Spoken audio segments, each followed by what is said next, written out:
Hey, good day, good day. Welcome to P3 Devotions. Come on in this spiritual room. Good day, good day, good day. We are going to talk about the purpose, the power, and the plan of God's Word. We are about to put the text in context. Minister Anthony is in the building. Drink some wake up juice and mind my spiritual business this morning. Miss Kimberly is in the building. I see you. Farrakha is in the building. Good day, good day, good day. Hope all is well. Hope all is well.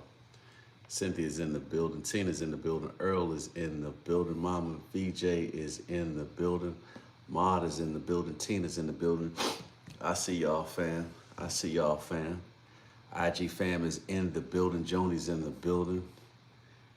Come on, Nurse is in the building. TikTok fam, I see you coming in the room. Facebook fam, I see you coming in the room. Good morning, Jennifer. Good morning, good morning, good morning. Hope all is well. Good day, good day, good day. Happy Dr. King, Dr. Martin Luther King Jr. Day. What a mighty man of valor, mighty man of excellence, mighty man of war, mighty man of democracy, mighty man of freedom, wisdom, courage. Good day, good day. Amanda is in the building. Come on in the room, YouTube fam. I see y'all in the building. We got all four platforms rocking and rolling. I see y'all. I see y'all. Matthew is in the building. Good day, Matt. Good day. Good evening there in Asia. Good day, good day. Jazz is in the building. Cena's in the building. Lady Patrice is in the building. I see y'all, TikTok fam. Good day, good day. Hope all is well. Hope all is well. Money is in the building. Listen, y'all. Last week was like the grand finale. Good morning, Jamie. Good morning. Peaches is in the building. Lisa Sal's in the building. Good to see you. Good to see you, fam. Taylor's in the building. Come on. D. Eason's in the building. Sam is in the building. I see y'all. Do me a favor, because I did log on late. Share this with a friend. Bridget's in the building. I see y'all rocking and rolling. Kabbalah is in the building. Bonita's in the building. Last week was the culmination of David and his son Absalom going back at it, back to back to back. And the text ends, Mr. Jackson, with what's up, Jay? Hope all is well. Good morning, April. Good morning. The man called Moses. What's up, Dr. Chisholm? Good to see you, man. Good to see y'all.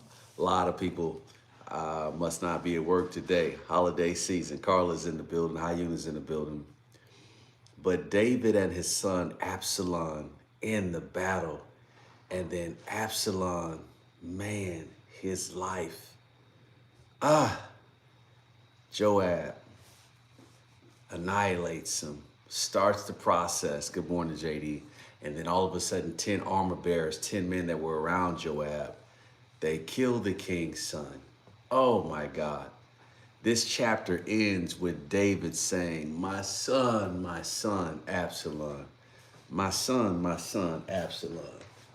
And because he's saying, my son, Absalom, you can take it, son. My son, Absalom. Then all of a sudden, now what we are literally facing is the heartbreak. Y'all do me a favor and throw a heart in the chat for my mom. Throw a heart in the chat for my mom. Can you imagine David losing his son? What that felt like? Can you imagine the grief, the pain, how distraught he was? David loses an entire son because Absalom is in rebellion and Joab refuses. He literally refuses to obey the king's orders. What do you do when you have people around you who don't understand the assignment? Good morning, Tanya. Oh my God. Can we set in that this morning? What do you do when you have people around you who don't represent you well? There are people around you, they take it too far. The king's commander in charge, Joab, has taken out his son. that David's specific orders were, don't hurt the lad, be gentle with him. Good morning, Priscilla. Good morning, Miss Priscilla. And this is interesting to me, that Joab is a mighty man of war, and because he's a man of war, he cannot turn it off. You think that men in the military obey strict orders, but they can't take it off. I often find, Tanya, that a lot of people that I know who were directly in the military, it is tough to turn it off. Had a lot of cousins and family members who are in the military, because once you're trained in a certain way, you obey strict orders and you flow through it. So Joab doesn't know how to turn the war portion on, and he actually kills the king's son. He does not understand the assignment at all. At all. Praying for your sister, JD. Absolutely. In Jesus' name. In Jesus' name. Praying that God will give her strength in spite of the chemo, that God would anoint the doctors, the nurses, the anesthesiologists, that God would anoint her blood cells, her white blood cells, red blood cells to fight off that disease, and that God would send healing. Good morning, Tamika. I see you, Pastor Faison, in the building. Let me know. I have too many of those people around me that don't understand the assignment. Oh my God. Is it just me and Earl? Are we the only ones who have people around us who don't understand the assignment? There it is. Come on. Bishop Strong, I see you in the building. And then Frankie said, and then Joab has the nerve to snap on David. So as we close chapter 18 of 2 Samuel, David says, my son, Absalom. His heart is broken and destroyed. But it's not enough for his heart to be broken and destroyed. What's getting ready to happen is Joab's going to try to rebuke the king. Carla says, I'm a veteran, ex-military, and law enforcement, and can't unsee it, unlearn stuff, or ignore. But no, I'm not killing nobody. Right. I'm still dialing it down, and it's been 4 years. So true, Minister Anthony, so true. It takes time for you to unwind and transition. Let me talk a little bit about 2026. What you're trying to do is unwind from 2025 and kickstart 2026.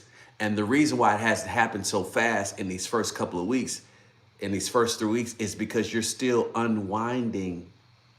You're dialing down 2025, all the stuff that happened to you, all the stuff that you went through. So be easy on yourself. Don't be too hard on yourself because you're trying to do something great in 2026. Wait a minute. Let's just thank God for the first few weeks that we survived 2025. Look at all the things that you went through. So before I make Joab's character horrible, look at all the things that Joab was with David in. All the times he actually led David in battle in an excellent way. And what gives Joab a pass, I believe, Vincent, is the fact that Joab was the one who convinced King David to bring Absalom back to the palace. The problem is David doesn't speak to him for 2 years. And then Joab is like, listen, it's worse that you brought me back, Dad, and then you don't even talk to me. What was it in the first place? Why am I even here? Why am I even here? Ms. Kinley says, I was sharing with someone about my season coming to an end at a certain place, and they were questioning me and telling me that I need to talk to someone. That might be good, because oftentimes you have to process the dialing down of where you've been in order for God to take you where you are. Joab's still angry. Joab's orders were not to kill Absalom. He stabbed him 3 times anyway. Then after that, Joab's armor bearers jump in the fight and they do the same thing. So when we open 2 Samuel chapter number 19, Dre, what's interesting to me is that Joab has an attitude. Now you have killed the king's son, but you have an attitude. Watch this. 2 Samuel chapter 19. Word soon reached Joab that the king was weeping and mourning for Absalom.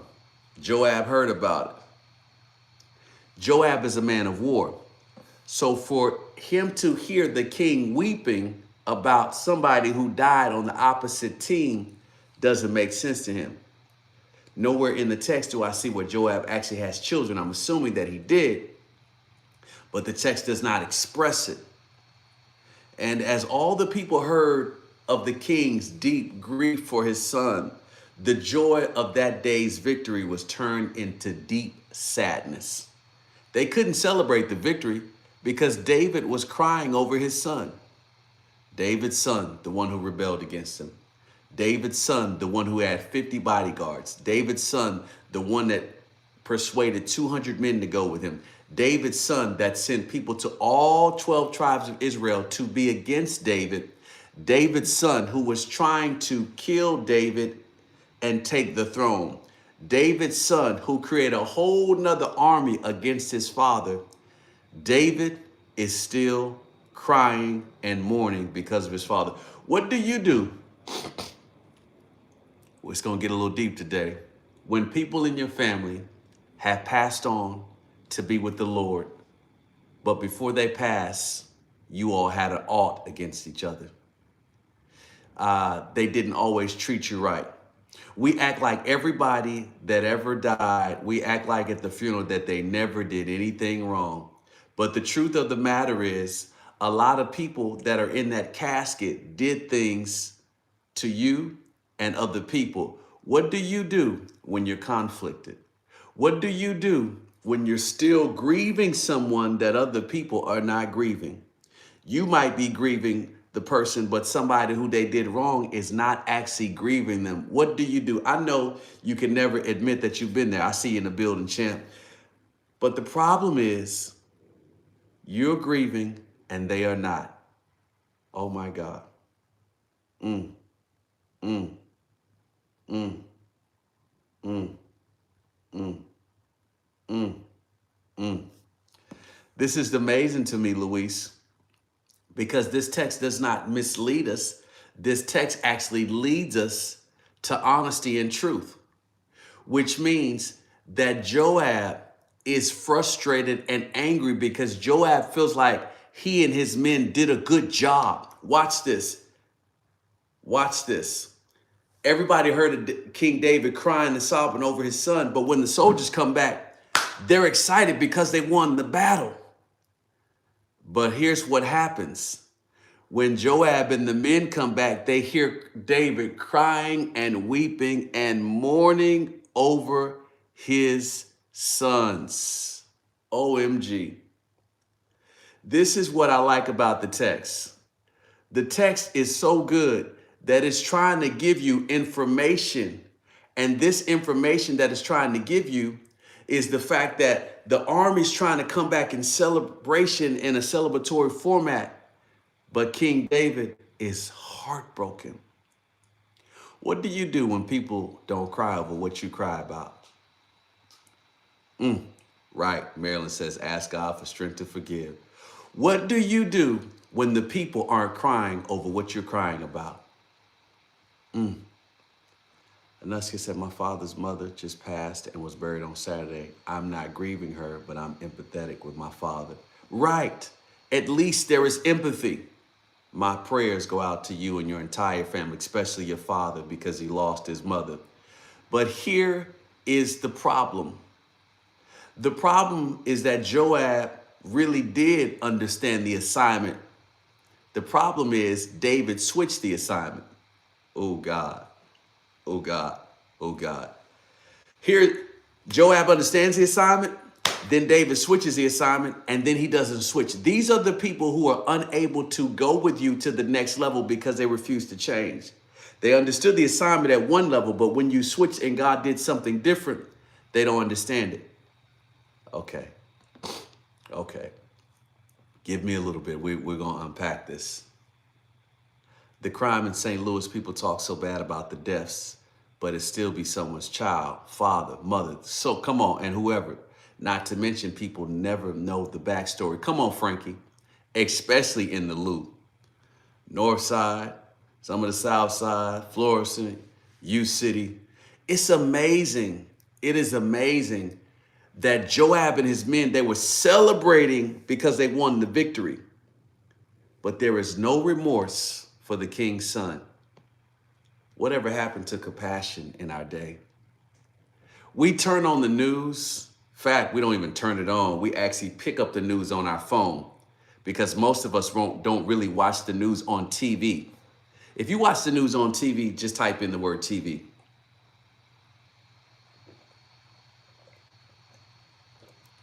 because it was something that I was talking about. I don't really watch a whole lot of TV unless I want to put YouTube, which is really comes from my phone, and display it on the TV. Or I'm just really scrolling through Netflix, but I'm not really watching it, because most of us catch the news on our phone. And when you catch the news on your phone, you're so familiar with seeing bad news or good news that you just scroll right through.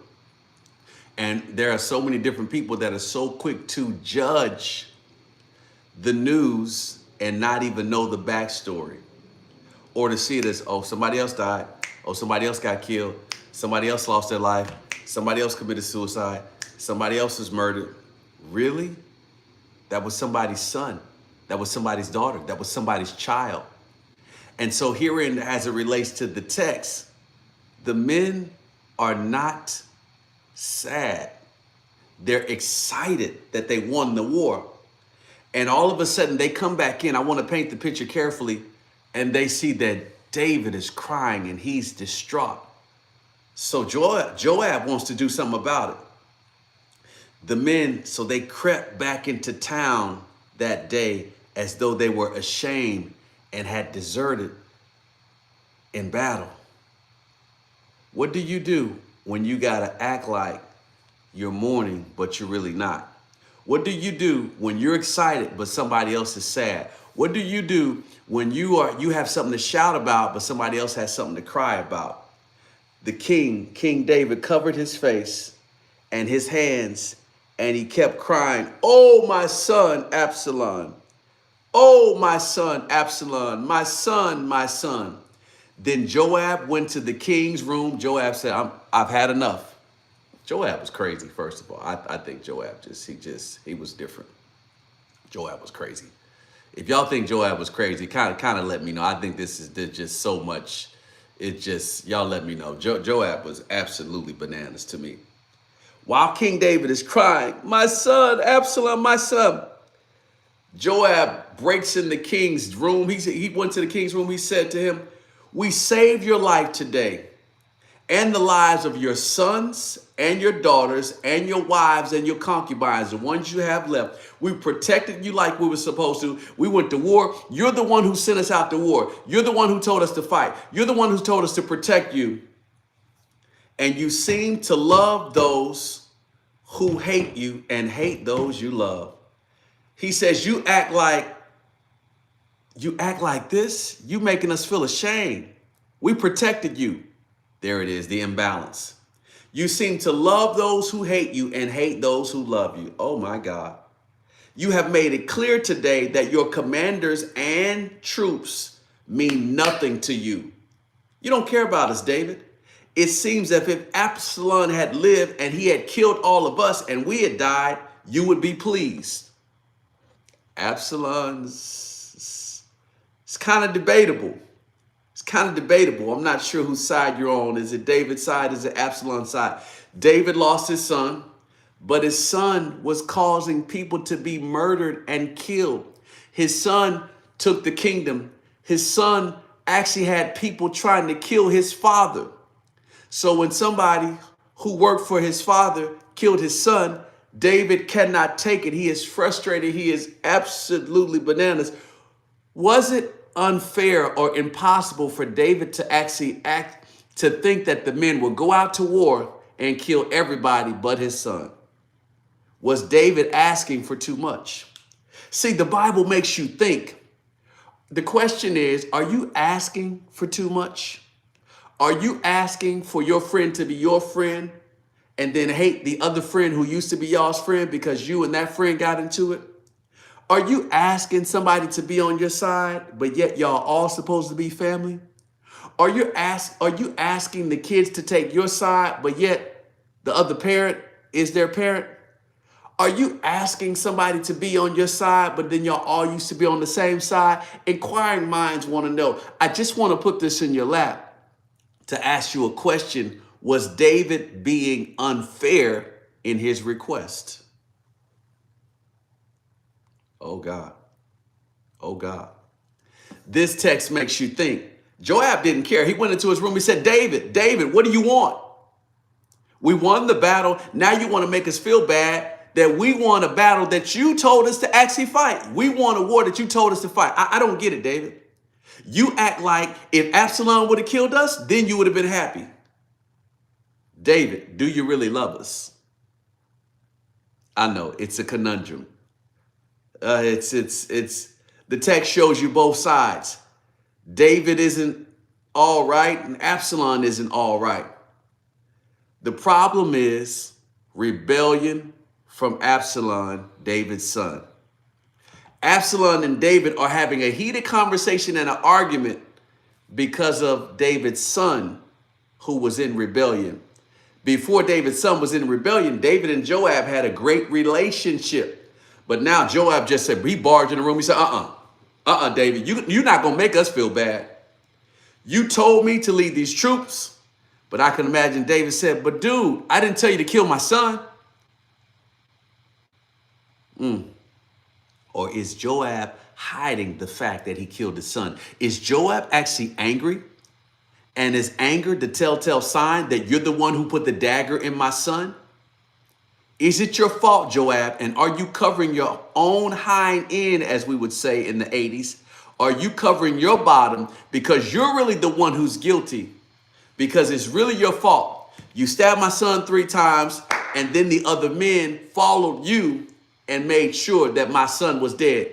Joab, is it your fault? What is it that you're not telling me? Because I wasn't on the battlefield. Why is my son not back alive? I trained you well, Joab. I trained all the men well, Joab. You all should have been able to go in and fight and bring back my son. Where is my son? I can imagine David's angry, but he's sad. He's grieving, but he's frustrated. He's mourning, he's hurt. He feels empty. David feels like Adam and Eve. David has lost 2 things at one time. His son Amnon, who Absalom had murdered, is gone. Kind of like Cain, murdered, gone by his brother, like Abel, murdered by Cain, gone. And then Cain is exiled, but Cain lives. But then I don't see where in the text where Adam and Eve were ever able to come back and speak to Cain. And then David for sure has lost 2 sons. One son was murdered by the other son. He had him murdered. The other son was murdered by Joab in war. And then David's daughter was brokenhearted because she was violated. Imagine what it was like to be David. You got the king. You got the kingdom. You got everything you want. All the money, all the gold, all the silver. You got the power. But David did not have his son Amnon or his son Absalom. And David, in the text, it does not show where he's speaking to his daughter Tamar. She's no longer wearing the beautiful, virtuous purity robe because her virginity has been taken. What do you do when you're David? And then David himself, who used to be cunning and conniving and manipulating and in this type of trickery, David Bernadette has summoned for Bathsheba, slept with her. She was somebody else's wife. And then David himself, like his son Absalom, which is why David can identify with Absalom, had her husband murdered. Absalom did nothing that he didn't learn from his father. Oh, God.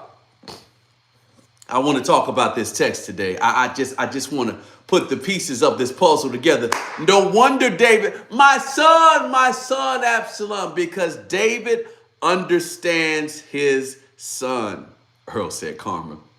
Somebody else say you reap what you sow.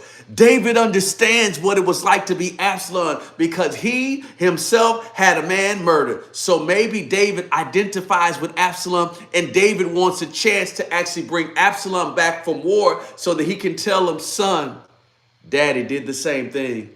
Son, be encouraged. Son, I still love you. Son, you're still my heartbeat. Keep your head up, baby. I love you. I'm for you. I'm so sorry. Maybe David is saying, I should have said that it's my fault. Maybe you're in rebellion against me because it's my fault. I know you act like everything your kids are doing is because of the other spouse, because of the other parent.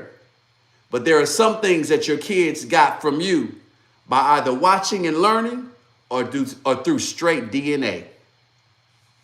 I know. I know. I know. I just want to put it out there. We started a little slow for understanding this morning, but I hope you're awake. I hope you understand that all of us have repentance. Oh, God. Magic touch, I'm with you. I think that's what David wanted. I think that's what David wanted. David, I believe, wanted a chance to speak to his son again. It's my fault. I'm sorry. I love you, son. I'm sorry. It's my fault, baby. What happened to the parents who would say, I'm sorry. It's my fault. Let me tell you something that I learned from my mother. My mother would say, baby, I'm sorry. I didn't know this hurt you. I'm sorry. Let me tell you something. My mother, and I know y'all just probably saying it, well, you just saying it because that's your mother. No, no, no, no, no.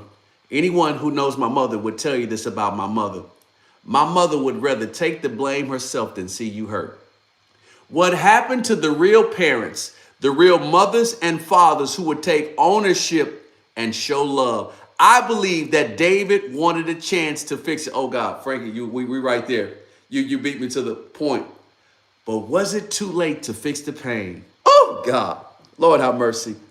I don't know who I'm talking to, but in 2026, don't go try to fix it. Don't go trying to fix everything that was broken in 2025. It's okay to let some things go awry. You won't be able to fix everything. Oh God. Lord have mercy.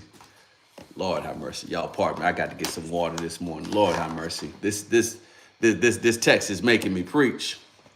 It's making me preach because I know what it's like to do something wrong and then see the same thing in your son. And you're like, whoa, OMG, where did they get that from? Well, you know where they got it from. They got it from you. You're the parent. They got it from you. It's learned behavior. They got it from you because you refuse to repent at some point of your life. You refuse to say, I was wrong. And because you refuse, now your child is doing something that you used to do. OMG. OMG. Will the real parents stand up? Will the real parents stand up? Y'all don't like me today. Y'all don't like me this morning. But I came to tell the truth. And I'm trying to articulate to somebody that ownership is key. Own up to what you need to own up to while you can, before it's too late. Oh God. Oh God. Woo. My. My.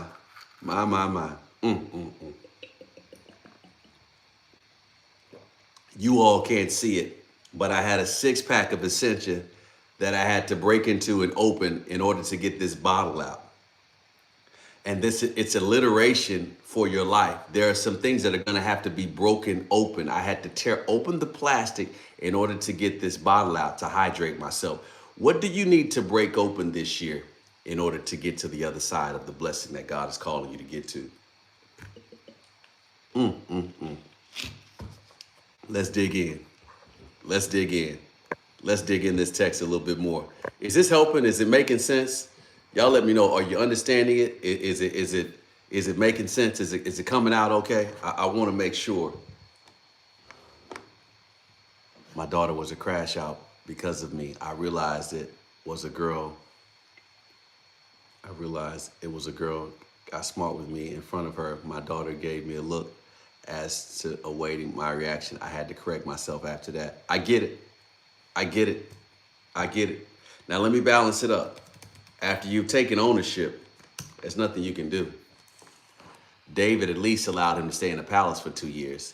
Then they embraced finally. Absalom was going to do what Absalom was going to do. Everything is not David's fault. Everything is not David's fault. Parents, everything is not your fault. You better stop letting those kids run you ragged. Oh, if you'd have did this, if you'd have did this. No. At a certain point, you got to grow up. At a certain point, you got to live your life. I am not God, and neither are you. And they will soon understand it when they get kids. Lord have mercy. Okay, let me get back to the text. Joab is frustrated. Joab says, yo, David, you act like if we would have died, you'd have been happy. What do you want from us, David? What do you want from us? We can't give you two things at the same time. It was either us or your son. Now, what's it gonna be, David? What's it gonna be, David? I'm getting excited here. What's it gonna be, David? Is it gonna be us, or will it be your son? What's it really gonna be, David? Because we're tired of trying to do things your way, and you're asking too much of men. And then when the men do exactly what you want, which is win the battle, now you're frustrated and you act like we did something wrong by protecting ourselves. What do you do when you can't please people? What do you do when it's not going your way because somebody else has unreasonable requests? I know. It's a hard fact. Let's watch it. Watch what happens here. Joab breaks in his room. He said, listen, you're not going to make us feel bad. Joab says this one statement to David. I got a little time today. I hope y'all got just a little bit of time because it's a holiday. I want to break down this statement. You seem to love those who hate you and hate those who love you. Have you ever seen the type of people, they're going to complain to you about somebody else all day long, but the moment you start complaining about that person, then now, Tim, whatever happens is whatever happens. Because now, instead of them saying, yeah, you're right, they said, no, don't say that about that person. You just got through complaining about the person yourself. But the moment you say something about it, Joab says, David, you act like if we would have died in battle as opposed to your son, you would have been happy. What do you want from us? I don't know who I'm talking to, but somebody's spouse is asking them, what do you want from me? What do you want from me? Let me meddle in your business a little bit. I've done everything I can do. Everything I can do. Pastor Tim, you're going to have to pray for me on this moment because I'm shocked at the people who complain about their spouses and their spouses are doing everything they can to be pleasing in their sight. Do you want God or do you want a spouse? Or is your ego so high that you don't see how you made your spouse act in a certain way? I just want to, can I scramble your eggs this morning? You can't chase waterfalls and expect to be thirsty. The waterfalls are there for a reason. The waterfalls keep falling for your thirst, but you're expecting waterfalls. You're expecting perfection. So you don't drink. You don't drink. And so you're at a waterfall, but then you're thirsty. When will you drink? When will you appreciate the people around you who are actually trying to love you? Oh God, that's a whole nother. Absalom says, you've made it clear today that your commanders and troops mean nothing to you. It seems that if Absalom had lived and all of us died, you would be pleased. Now go out there, David, and congratulate your troops at once. Joab said, David, I swear to you, let me say something. If you don't do this, I swear by the Lord that if you don't go out now, not a single one of those men will remain here tonight because you're making them feel bad and they're going to leave you. David, you're going to push them away. Then you will be worse off than you ever were before. David is in a dilemma. He can stay in his room and cry and stay in his room and mourn his son like he's supposed to as a good father. Or he can go out there, Veronica, and say, men, it hurt me that my son is dead, but you did a good job. At least you won the war. At least you won the battle. What in the world is David to do? If you were David, would you congratulate the men? I just want to know. I'm convinced that people are comfortable in mediocrity and push you away if you show them they can be more. Oh my God. Oh my God. Joab says, David, you got to go out there and tell the men something. You're going to lose them because they're warriors. They're warriors. Because the men are warriors, they need to have some type of accolades to say, hey, you did a good job. You did a good job. You did a good job. I wonder how he dealt with all that. Oh my God. Oh my God. Just imagine. Let me tell you something. David is acting like the women who never encouraged their husbands. You should make more money. We should have more real estate. I should have more time off. We should have more cars. I shouldn't have to do this. I shouldn't. When will you ever tell the man he did something good so that he can go back out and fight for the household and protect you? Oh, never mind. Did I say that? This situation is like the men who expect their women to continue to do more. You cook food, but it wasn't my favorite food. You didn't cook it like this. Well, I wanted this. We didn't clean the house like this. I wanted it like this. Speak like this. Dress like this. I need you to be the trophy that I want you to be. What do you want? Oh my God. Let me just keep moving. It's so David was double-minded. Y'all bear with me for just one more. Grab some drink. Y'all bear with me for just one moment.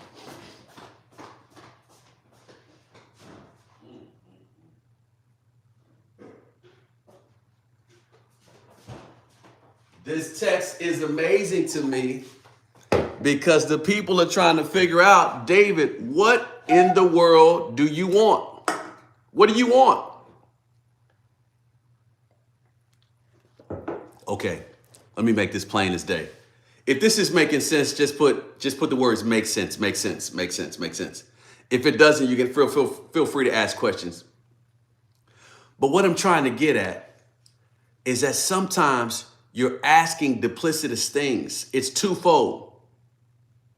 Mary, I think it's twofold. It's twofold. We ask somebody to do this, then we ask them to do that. And then we'll go tell somebody else they didn't do what I asked them to do. They did do what you asked them to do, but you asked them to do something else. So could it be possible that you're asking too much of the wrong person? Or could it be possible that you're asking people to do too much or not giving them credit for what they've done? This text is a cliffhanger, but we do know that Joab says, listen, David, stop crying. I need you to go encourage these men. If you don't encourage them, you're going to lose them and you're going to be worse off than you think you are now. You think you're crying now. You're really going to be crying when you lose all these men who used to actually fight for you and listen to what you had to say. Oh my God. Oh my God. Oh my God. Verse 8, when 2 Samuel chapter 19, watch this. So the king listened. David listened. So he went out. He took his seat at the town gate. There would be a town gate. He sat down at the top. And as the news spread throughout all the town that David was there, everybody came to him to listen up to what he was going to say. Meanwhile, the Israelites who used to be with Absalom, who had supported Absalom, they ran to their homes. They ran away because they said, oh my God, oh snap, King David, he's back in power. He gonna kill us. And throughout all the tribes of Israel, there was a discussion and an argument going on. The people were arguing. They were saying, King David, the king rescued us from all our enemies and he saved us from the Philistines. David's got a long track record. We need to go with David. And then everybody else is like, well, nah, we want Absalom's side. David ain't gonna accept us. But Absalom chased him out the country. So should we serve David? Should we not? Should we run for our lives? The Bible says, now Absalom, whom we anointed to rule over us, is dead. They say, what we gonna do? So why don't we just why not ask David to come back and be our king again? People are fickle. The same people who ran off with his son to say, yeah, we're gonna make you king, Absalom. Now they're saying, we just need to go back and let David be our king. People are so fickle. The moment you change up your style to please somebody, then they ask you to change your style again to please them. I know I'm not the only one. It's crazy. Oh my God. Here's what blows my mind. Y'all bear with me for a moment, Facebook fam. There we go. We should be back in business. Here's what blows my mind, April. The people switch up. Vincent, they got two faces. One moment they want this, next moment they want that. Really? Y'all were on Absalom's side Now you're saying you need to be on your father's side. You were on your father's side. You switched to Absalom's side. Now you want to switch back to your father's side. This year, people will find out that they should have never left you. Teach Dobbins. This year, people will find out that they should have never, ever left you. This is why you can't people please. I'm with you. And the reason why you can't people please is because people will feel one day today and another way tomorrow. These are the people who are on David's side, Joyce. Now they're on Absalom's side. Now they want to go back to David's side. What do y'all want? I don't like, what are we doing here? OMG. These are the people who said that they supported Dr. Martin Luther King's holiday, but then when the president said he thinks he needs to do away with the holiday, now you want to jump ship. Oh, never mind. Let me leave that alone. It's amazing to me how people will be fickle and expect you to change them and turn on a dime. I'm having too much fun with this. I guess because I don't really have a meeting today.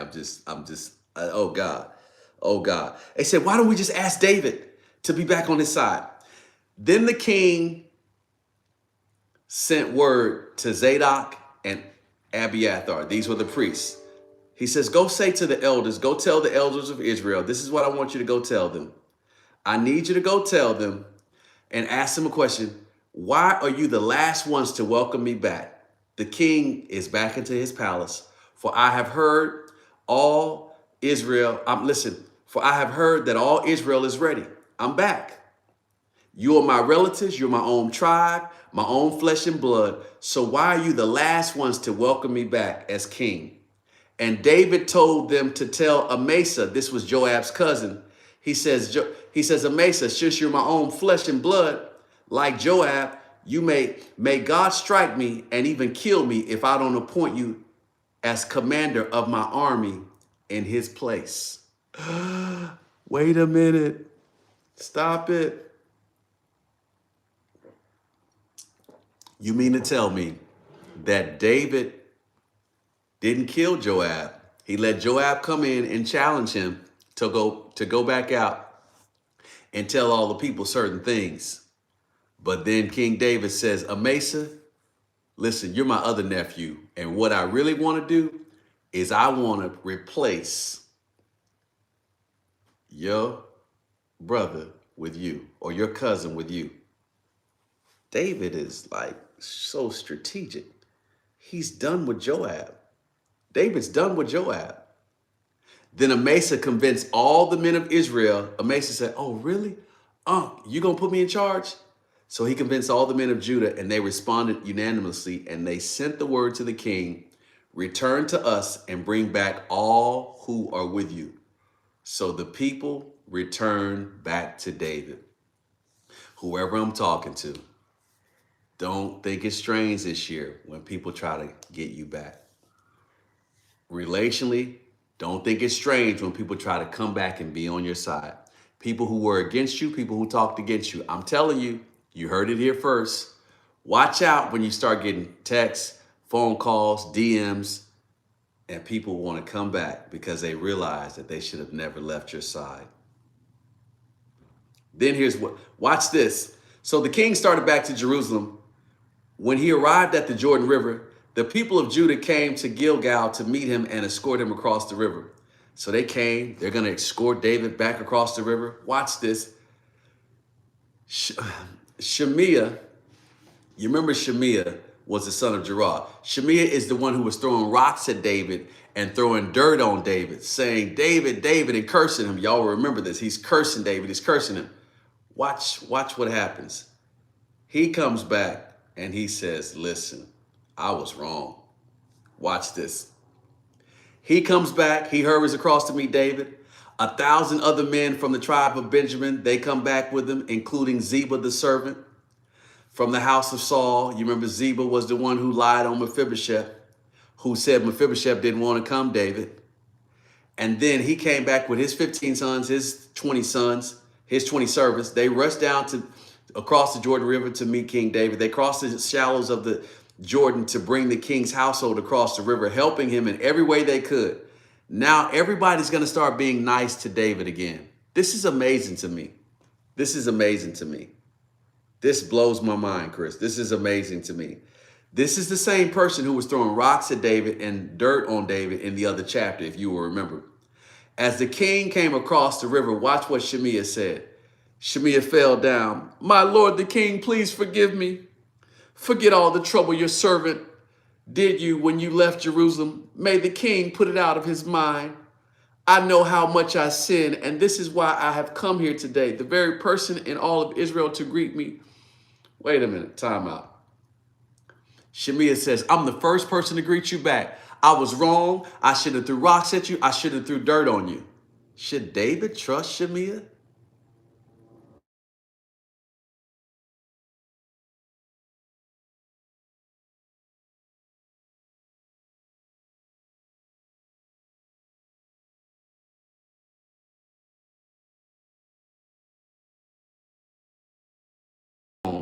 David has transitioned.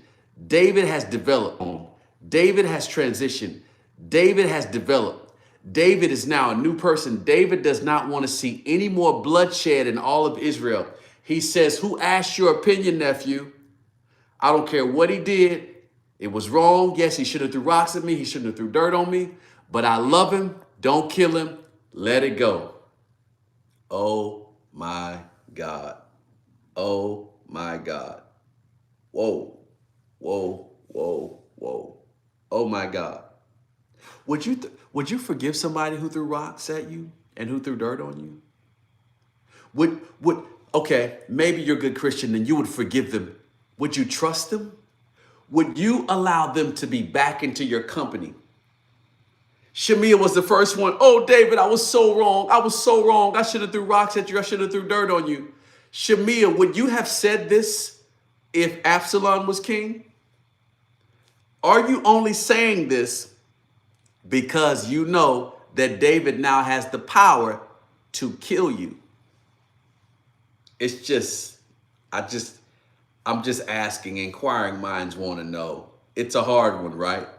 It's a hard one, Meek. I feel you. It's just tough. Wow. Wow.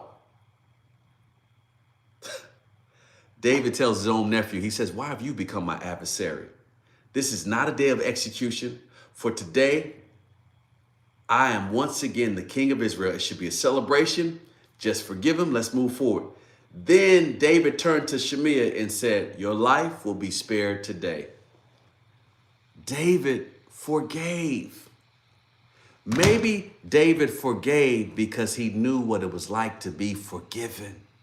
Oh my God. Maybe David is able to forgive Shemiah because David thought, man, if I would have just forgiven some people, Uriah for not going out to battle to fight, even though Uriah didn't do anything wrong. David forgave Saul. He forgave a lot of people. David was a forgiving person. But he struggled with it with his own son, Absalom. It's crazy how David forgave a lot of people around him easily, but people close to him, it was hard for him to forgive them. It's amazing. Pastor Ben, this blows my mind. It's amazing.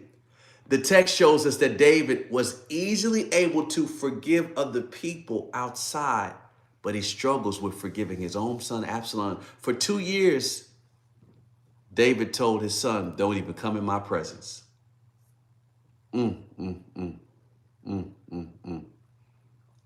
April says, no, I still make a plate for them, but they're not sitting at my table. And that plate was to go. What do you do when somebody who has committed this great atrocity and sin against you, who used to talk about you, be against you, slander your name, now they say, I'm wrong? Who are we not to forgive? But then who are we to trust people so easily that we can be hurt again?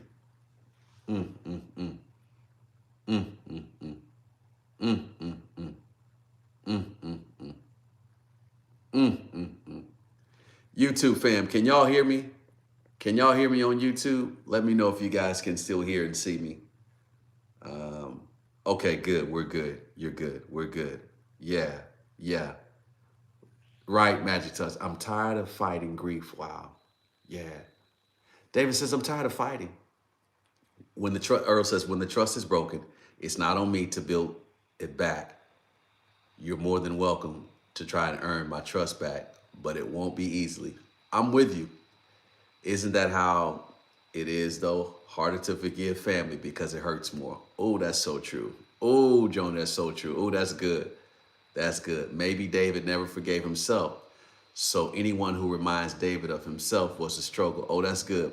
Forgive, but it will be harder to trust. So good. I'm loving y'all's comments on IG. I'm with David. When you're grief stricken, you really could care less who threw rocks at you. Come on, Deborah. Come on. David is so happy that he is alive. It's just David's like, I don't want to see any more blood. David doesn't want to grieve again. He's been crying over his son so much that Israel hurt him. Oh my God. To some, that knife people close to you, hold it. It's a little sharper that those are not close. Oh, that's so true. That's so true, Fred. That's so true. The knife is sharper when the person is closer to you. David says, forgive him. Leave it alone. Okay. We're over halfway there. Watch this. So now here comes Mephibosheth. Remember Ziba, David's servant, who was supposed to be taking care of Mephibosheth, went to David and told David that Mephibosheth didn't want to support him. So David thinks Mephibosheth has deserted him after David spread out the whole table to serve Mephibosheth. Watch this. Watch this. Now Mephibosheth, Saul's grandson, came down from Jerusalem to meet the king. He had not cared for his feet. Brother needed a pedicure. He had not trimmed his beard. His beard is just long and scruggly. Or washed his clothes. He's stinking. Since the day King David left Jerusalem. Why didn't you come with me, Mephibosheth? King David said, he said, why didn't you come with me? Mephibosheth said, my lord the king, it was your servant, the servant Ziba. He deceived me. I told him, saddle my donkey so I can go with my lord the king. He said, so I can go with you. He said, I told him to prepare the horse. For as you know, I am crippled. I can't do it myself. Ziba, he slandered my name by saying that I refused to come. He said, but that's not the truth. He lied on me. But I know that my lord the king is like an angel of God. So do whatever you think is best. He said, he lied on me. He lied on me. Mephibosheth, who's crippled, has been lied on by Ziba, the servant, because Ziba really wanted his land. Watch this. David doesn't know who to believe, though. Mephibosheth says, hey, but do whatever you think is best. If you think I left you, deserted you, do whatever it is best.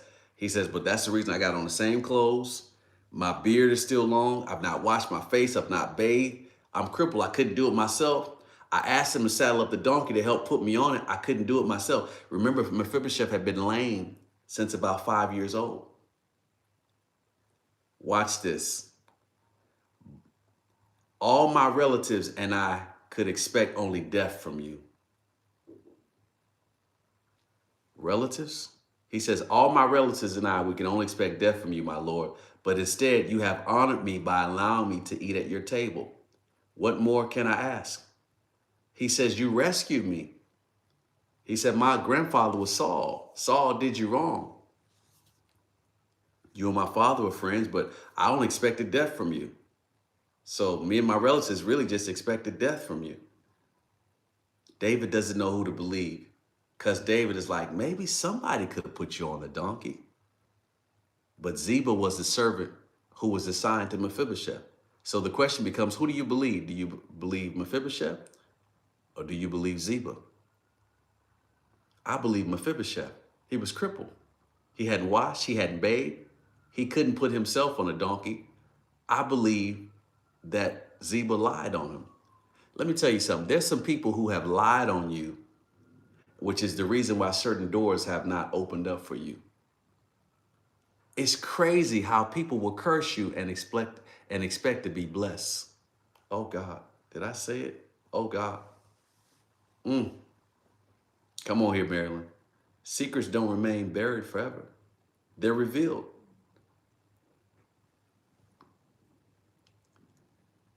David says, "You said enough, Mephibosheth. I decided that you and Ziba will divide your land equally." He says, "I don't know who to believe, you or Ziba, but I'm going to divide the land equally." Mephibosheth said, "No, no, you can give it all to Ziba." Mephibosheth says, "This is how confident I know that I'm telling the truth." He says, "You can give it all to Ziba. I am content just to have you safely back again." Oh my God. Whew, why am I getting emotional? Oh my God, I feel like a little girl. Oh my God. Oh my God.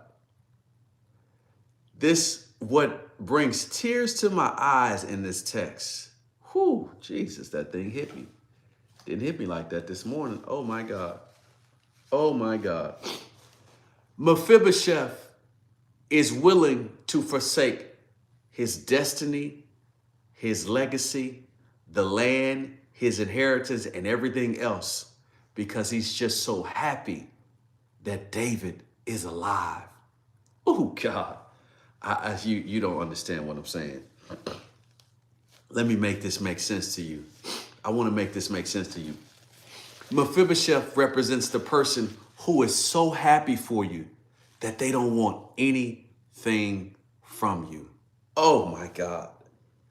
The reason why this brings tears to my eyes is because it's tough for you to run across people who don't even want anything. They just want to see you do well. They just love you for you. They don't want your money. They don't want your man. They don't want your woman. They don't want your influence. They just want to see you do well. They just love you. It is very rare. Oh my God. Oh my God. Oh my God. Mm, mm, mm, mm, mm, mm, mm, mm, mm. I'm trying to say this in a way that you would get it. Mephibosheth represents the person who loves you for you, the person that you don't have to perform for. You have to tap dance for everybody else. You have to tap dance for the Zebas. The Zeba is the type of person that represents the people who serve you because you're taking care of them. They serve you because they're an employee. They serve them because you pay them. They serve you because there is something that they get out of it. Joyce put it, oh God, oh God, Joyce, there it is. Joyce put it in the text, it's unconditional love. Oh my God, that hit me like a ton of bricks. Because if you find somebody that really loves you for you, oh God, the crazy thing is it's often unbelievable that somebody could just love you for you. Don't want anything from you, don't want to sleep with you, don't want your money, don't want an X amount of your time, your influence. Some people, what you've not woken up to, what you've not awakened to is the fact that a lot of people around you, they want something from you. Mephibosheth represents the pure people. Oh my God. Oh my God. Oh my God. I'll pick on Joyson. I would tell my wife for years, I was like, man, you got to meet my friend Joyson. And I was like, I hadn't talked to her in months or years, but hey, man, at the time I was like, hey, she lives in Atlanta. It's like this, like she's like a real good friend. And you got to understand, this is me telling my wife in an earlier part of our marriage about another woman who I admire and love, who was a friend from high school, just like a real good friend. And we had a little touch in between college and conversation, but it's just because she's somebody like who's a true friend. Like I was like, hey babe, like she's like, this is not somebody I dated. Like we were just really friends. She's like, it's like this unconditional love. It's tough for you to actually meet people who are really for you. Come hell or water, they just love you. You don't have to talk to them every day. You don't see each other often, but it's a real brother sister love, or sister sister love, or brother brother love. Mephibosheth represents the peace in this text. Joab's mad because David is crying over his son. The people are only serving David because he won, because he became king. Shemiah is only apologizing that he threw rocks and dirt at David because David lived. All these other characters in the text, but Mephibosheth is the one who says, I haven't bathed. My beard is long. I haven't been able to shave. I haven't been able to change my clothes because Ziba didn't even put me on a donkey. He says, you don't even have to give me land. What does my heart good is the fact that I saw you walk through those doors and that you are still alive after all that you've been through. Oh my God. Do you understand the words that are coming out of my mouth? That's why for those of you who've not been to your hometown or maybe a family reunion or a high school reunion or get together, whatever it is, it's just good to know people who knew you when, before fame, before accolades, or just forget fame or accolades, just people who just love you. Does that make sense? Earl says, I have one female friend like that, my homegirl Holly in Houston. Right. It's just good to have a friend. Sisters, these are the brothers who they're not trying to talk to you. They're not trying to marry you. They're there for you because like there's a friendship there. Does that make sense? Mephibosheth represents the person who you don't have to perform for. Mephibosheth represents the person that you don't have to pay. You don't have to lie to. You can tell them the truth and then they're still going to respect you in the morning. You can tell them all about your life. They can empathize. They can have compassion for you. They just love the person you are. They love you when you're right. They love you when you're wrong. Mephibosheth represents the person who is just there for you. Anyways, that did something to me. The text is, well, we've got about 13 more verses left. Before the text closes, it's going to mention the kindness of Barzillai. Let me just say Barzillai. That's how it will be pronounced.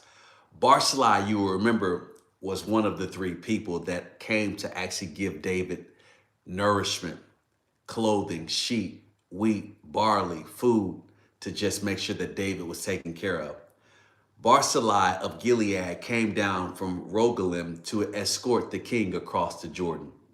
So that you know that Barzillai is for David. He comes down to personally escort him to make sure he gets across safely, just in case anybody turns against him. This is the thing right there. When you make reconciliation with people, you're still kind of watching over your shoulder a little bit. Barzillai says, let me escort you to make sure nothing happens. But Barzillai was older.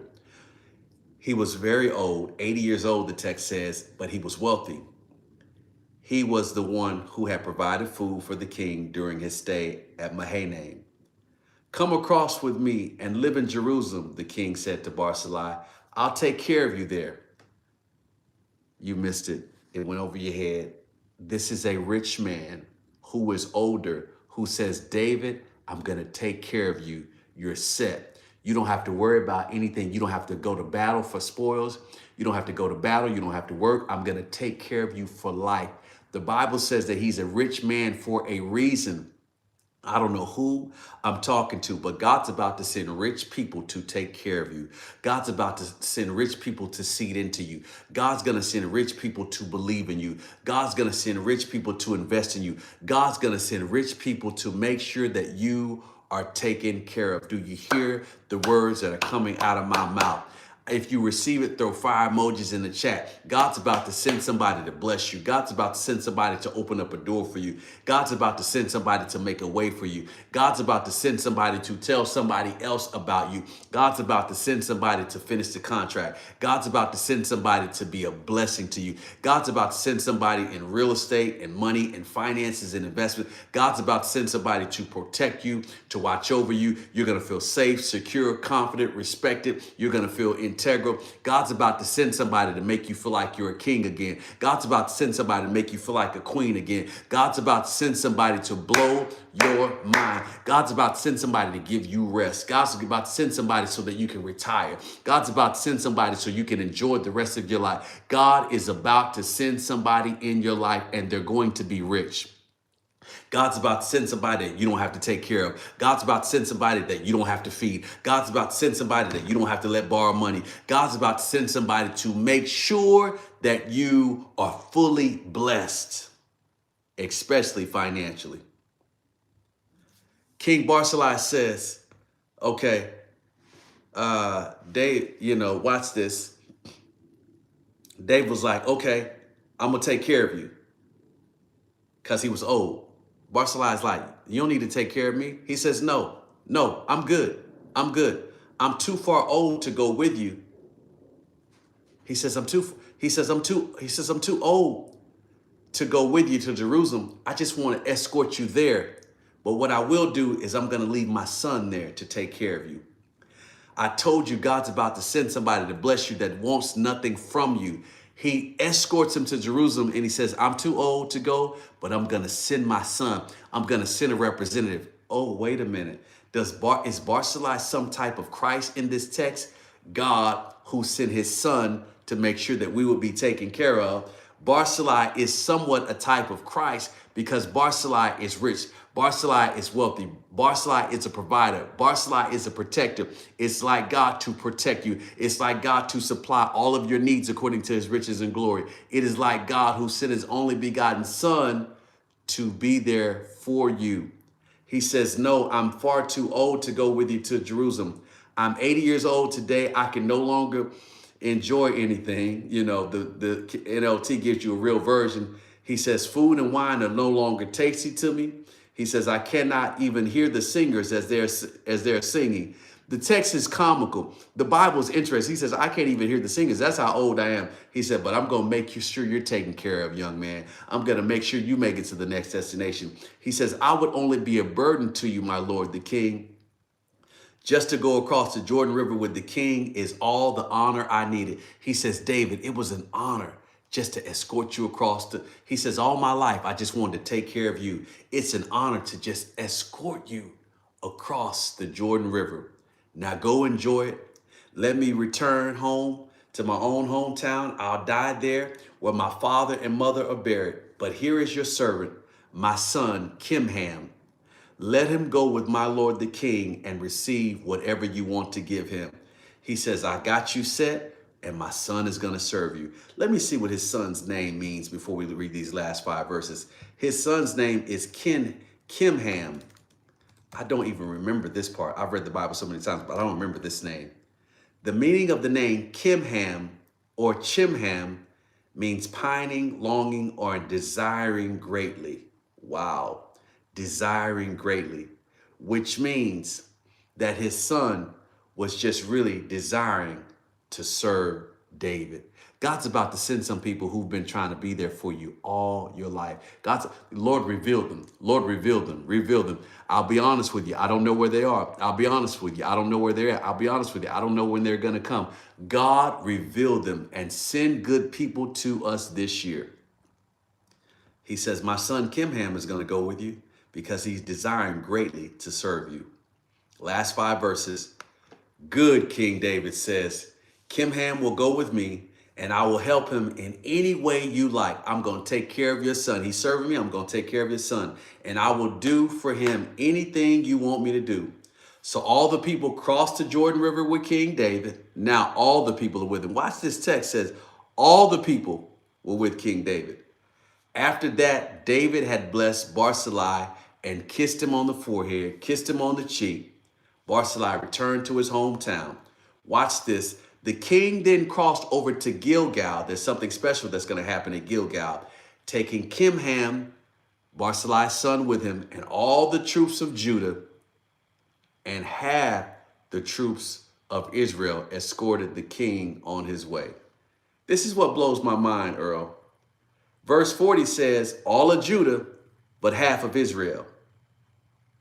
This is what's amazing to me. This is but the text before that, verse 39 says, so all the people crossed the Jordan River with the king. All the people crossed, but only all of Judah and half of Israel escorted the king on his way. Everybody starts with you to go across to where you're going. But then somewhere along the way, half of the Israelites deserted David. You have to read the Bible carefully, because how does this relate to your life? The purpose, power, and plan of God's word. What you have to see is everybody that you think is with you now that makes it to the next destination, some of them will drop off. I don't know who I'm talking to, but there's some people that are going to drop off from your life. And you have to be okay with it and go on and live your life anyway. Last three verses. But all the men of Israel complained to the king. The men of Judah stole the king because all of Judah went with David. The men of Judah stole the king, and they didn't give us the honor of helping you, take you, your household, and all your men across the Jordan. The men of Judah replied, the king, King David, is our very own kinsman. He's from the tribe of Judah. Why should this make you angry? We haven't eaten any of the king's food or received any special favors. We're taking care of him because he's our family. But there are 10 tribes in Israel, the others replied. So we have 10 times as much right to the king as you do. So the half the people of Israel try to say, well, we didn't get a chance to help because Judah did it all, and they wouldn't let us come. What right do you have to treat us with such contempt? Weren't we the first to speak of bringing him back to be our king again? It's crazy. The people initially weren't with him. They deserted him, went with his son. Then they decide to come back. Then now they're complaining that Judah, who's his family, made sure that he was escorted across the river. I believe that David's family was like, we're going to be the ones to take you across because we can't trust the other people because they're fickle. The argument continued back and forth, and the men of Judah spoke even more harshly than the men of Israel. The text ends with an argument saying, we're going to take care of our own. What I like about this text is the fact that your family should stick up for you. This text means your family should stick up for you when everybody else deserts you, when everybody else is being fickle. Your family should protect you. Say, nah, So don't be mad because you complained about your friend to your family, that your family doesn't really like your friend, because you're going to forgive your friend and bring your friend close again, but your family does not want your friend to be close again. Friend, relationship, lover, spouse, you name it. This is why you got to be careful who you complain to, because if you go home and complain to your mother and father about your spouse, you can forgive your spouse, but your mother and father are going to be looking through one eye at your spouse because you told them something. You can forgive them. Y'all can make up and come back in, but your parents are going to be looking like, when's this going to happen again? I don't know. I want to make sure I protect him or protect her. This is what's happening in the text. OMG. The Bible is just fascinating to me. It's just fascinating to me. That, ladies and gentlemen, is 2 Samuel, chapter number 19. OMG. I want to take my time. Happy Dr. Martin Luther King Day. Happy Freedom Day. Happy Civil Rights Day. Happy Voting Rights Day. Happy Black people actually coming in true alignment on paper. No offense to any other culture, but this is the day that we celebrate a man who risked his entire life and entire family to make sure that we are free. And he did it in a non-violent way.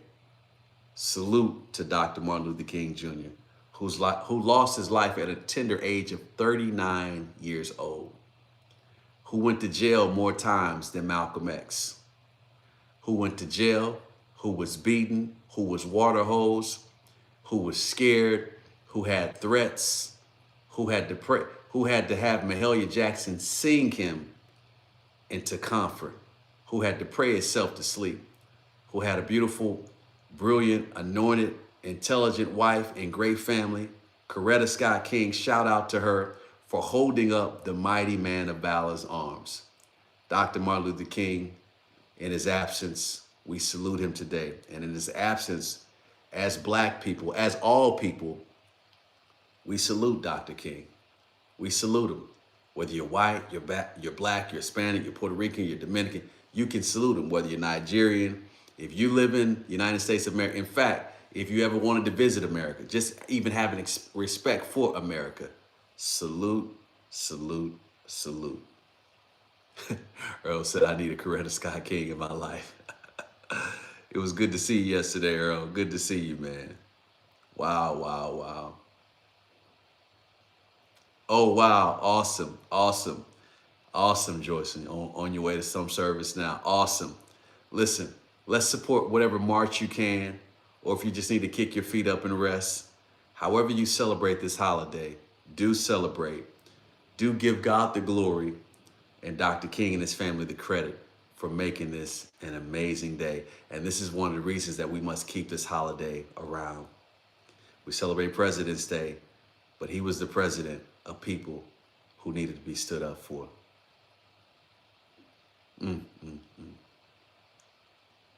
Oh, I see my wife on. I see you. Come on. Hey, baby. Wow, wow, wow. In closing, David's life shows us the maturity in David. David went from being a man of war to really just being a straight up man of love. Bless you, Marilyn. He's a man of love so much that he says, hey, chill out. Don't kill anybody else. He was really trying to say that with his son, but Joab didn't listen. David is tired of fighting, and he's tired of people dying.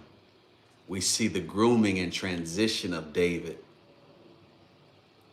David wrote enough Psalms that the Psalms delivered him into being a man of peace and love and not war. Fascinating. Fascinating text. Fascinating. P3 Nation, I love y'all. I bless y'all. I pray that the peace of God will be for you, that God would surround you. I want to bless all of those who sown into me. I'm grateful. I'm grateful. I'm grateful. I looked up, I said, oh, my Cash App blowing up. Bless God. I'm grateful.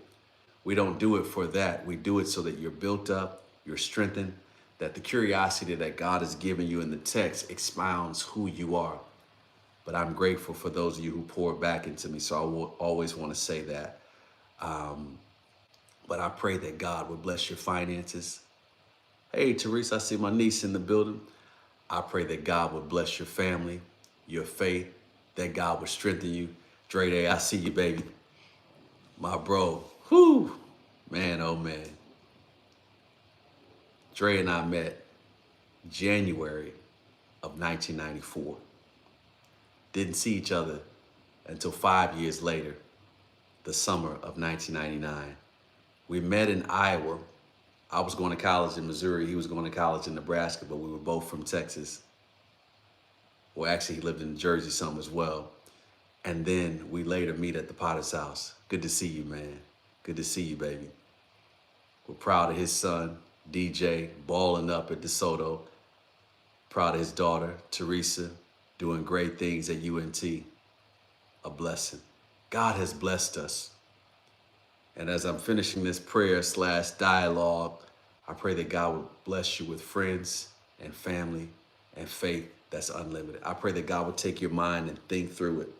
That God would take your mouth and speak through it. That God would take your ears and open them up so that you can continue to hear him. That God would take your hands and care through them. That God would take your arms and build through them. That God would take your nose and allow you to sense the sensitivity of the prophetic anointing of his spirit. That God would take your heart and love through you. That God would take your feet and guide your steps. That God would take your legs and make them strong so that you can walk into your destiny. That God would take his spirit and put it on you in Jesus' name. Remember, y'all, be good to yourself and be good to everybody else. Man, I love y'all. Good to see y'all. I'm gonna enjoy the holiday, eat some good food. Well, I say good food. We're in the middle of a fast, so we're fasting, praying. My wife and I were fasting before Pastor Toure gave the fast, but we've been fasting and praying, so we're going to continue. Fruits and vegetables for us. We're going to give God glory. We're going to give him honor. We're going to give him praise. If you would like to join the fast, you can. There is no pressure. There is no pressure. It's not about some legalism. We just want to please God and get a revelation from God over our lives. We're giving the first part of the year to God so that it represents a tithe on the whole year. Listen, I love y'all. I'm just stalling because I don't want to leave. Y'all have an amazing day. Peace, y'all. We'll see you tomorrow morning. Love y'all.